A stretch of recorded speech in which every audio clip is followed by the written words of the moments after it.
Today you're in for a red hot review, and when I mean red, I mean red, red, red everywhere. You know, 6 years ago, we actually had a chance to take a Honda Civic Type-R out onto the track that was just outside of Montreal. It was a beast. It is so capable, but we never got to drive it on the street. Well, fast forward now to 2024 for the latest version of the Type-R, and you know what? There's been some changes to this, and I'm really thinking this could be one of the best vehicles that Honda makes.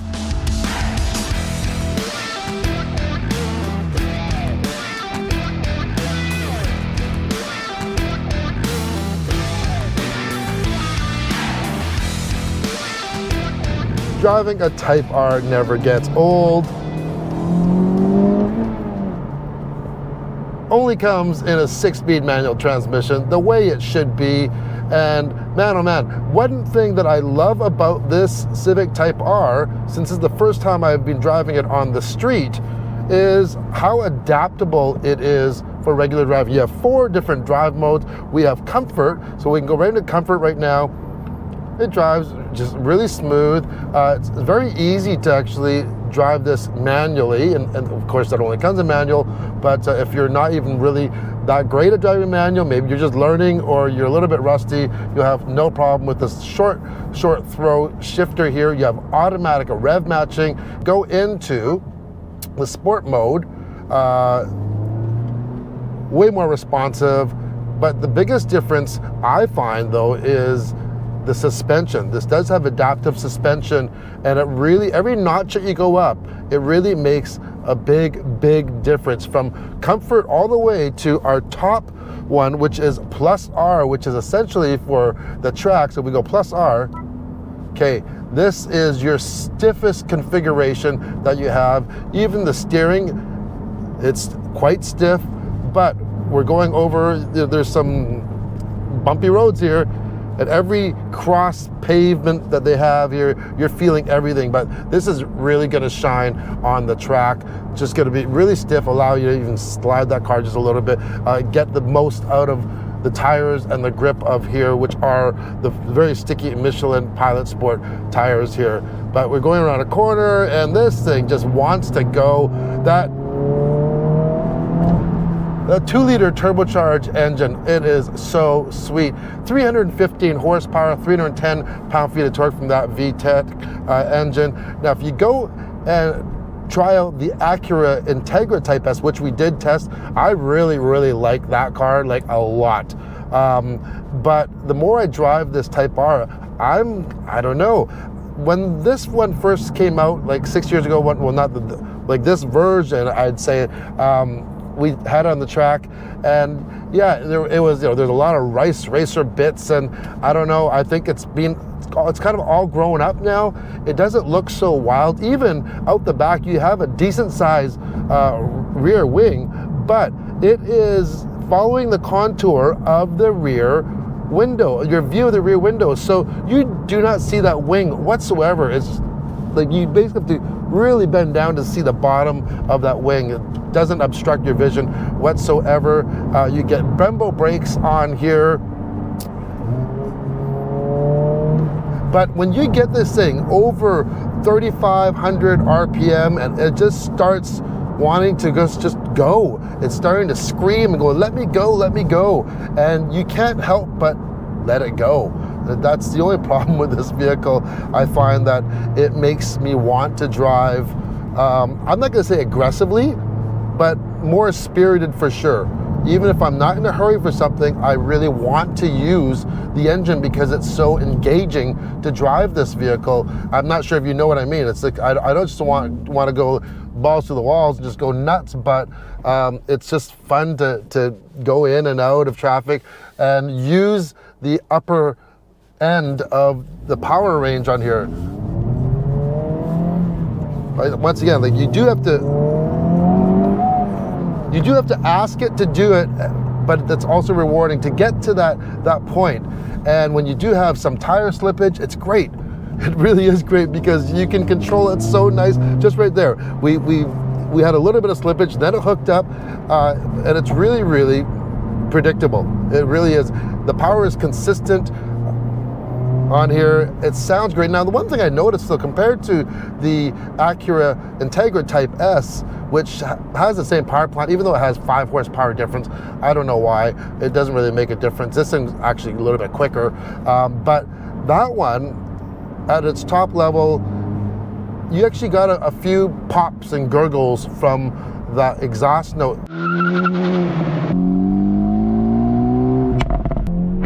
which I can't seem to get on this Type-R. And that's maybe one criticism that I'd have to say, is that, you know, it was kind of extreme and a little more raw before, and they've refined it to the point where I would actually buy this, because it's not wild and crazy, the styling wise, but I want a little bit of that rawness still. And yeah, it's not a deal breaker. Now, let's talk about looks.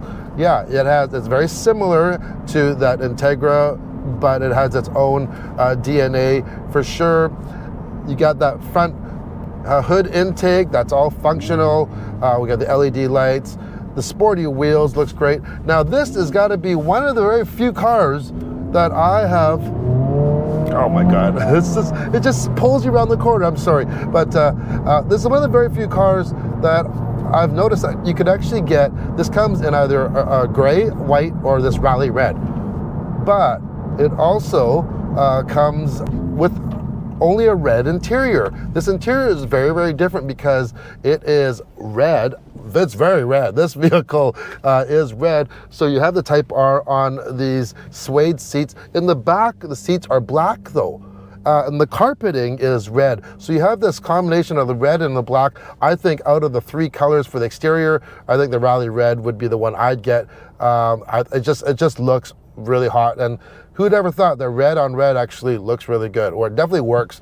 You get the good interior looks of the regular Civic, which I'm a fan of, with the honeycomb on the vents. And then you have the digital driver's display, 9-inch infotainment with wireless Apple CarPlay and Android Auto. And as you can see, you even have a Type-R Civic badge with a serial number on it as well. Now, a few things that you won't get on this Type-R though. You do not get a sunroof, a manual or powered, no roof at all, just a regular, no glass roof. And you get the manual seats. There's no power seats, and unfortunately, no heated seats or steering wheel, which some people may miss that. And if you go into the Integra Type S, you do get that on that one. So that's one thing you might want to consider if those things are really important to you. I really did notice one thing, and maybe they could actually throw in a little aftermarket thing, or develop. Oh yeah, it's rough in that setting. Let's go back into the sport or comfort here. Is this shift knob. Looks great, feels great. It's all metal. What does that mean? If you are parked outside and it is a warm day out or a hot day, you will not be able to touch that steering knob. It will be so hot to touch. So that is one thing to be aware of for sure. Not a big fan of that. Maybe if they put a cover on it so you could just cover it up during the hot weather, or in the wintertime, it's going to be very, very cold, obviously. So that is one thing to be aware of. So on the Type S Integra, that one also had a metal wheel, but you had leather around the outside. It was just only metal on the top. So it wasn't as bad on that.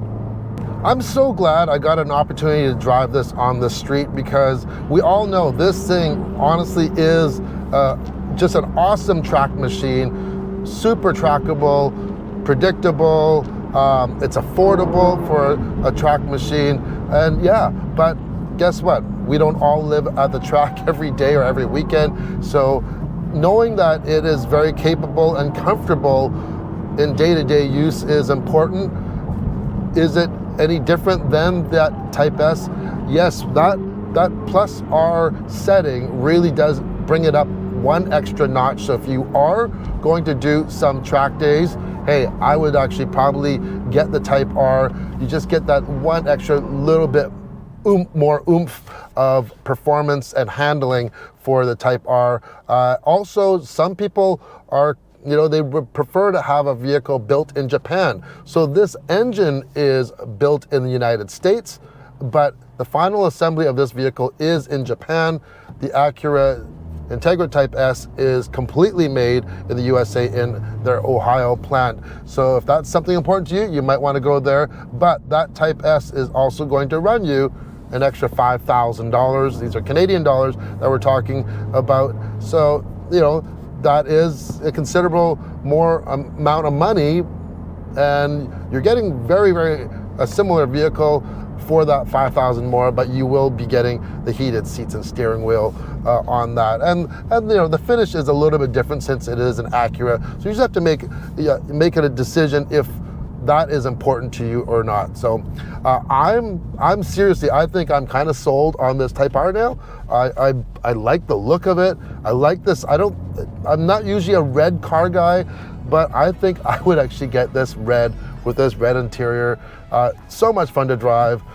Now, only if I can take this one onto the track. So Honda, if you're listening, got my hand up. I will definitely volunteer myself to do a few laps in one of these new Type-Rs. So hope you enjoyed the video. Hope to see you soon, and thanks for watching. Ciao.